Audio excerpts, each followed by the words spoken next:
माझ्या उपकरणाचे नाव नाचणी व फुलांचा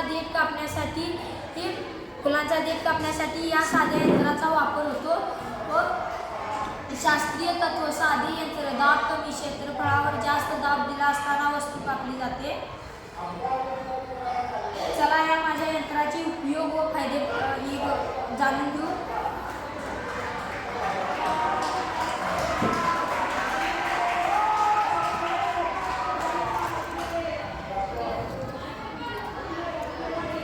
तर ह्यात नाचणीचा देठ अडकेल। नाचणीचा देठ किंवा फुलांचा देठ किंवा कणीस ह्यात अडकले की खालून देठ कापून दिला की ह्यात फुल अडकेल ते आपण आपल्या झोळीत टाकू शकतो किंवा मागील झोळीत टाकू शकतो। ज्यांना फुल हातात धरून काम करायचे असते त्यांच्यासाठी हे उपकरण बनवले आहे। हे त्यांच्यासाठी खूप उपयोगी आहे।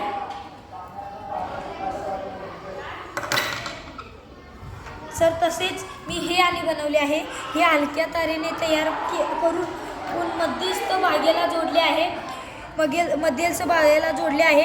हे पाते ह्यात नाचणीचा देठ किंवा फुलांचा देठ ह्यात अडकले की खालून आपल्याला साईज पाहिजे तेवढी घेता येते। साईज आपल्याला देठाची साईज पाहिजे तेवढी घेता येते। ते आपण खालून देठ कट मारायचा।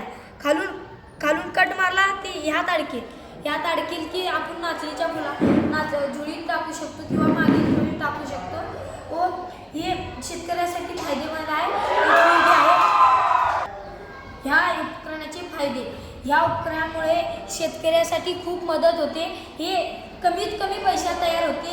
एक एक कापण्यापेक्षा आपण 4-5 सरमी यानं कापू शकतो।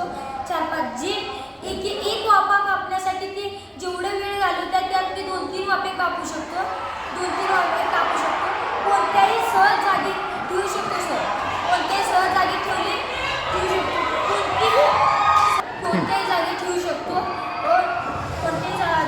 शकतो। शेतकऱ्यासाठी खूप उपयोगी आहे। शेतकऱ्यांची जास्त श्रम करू शकतात, कमीत कमी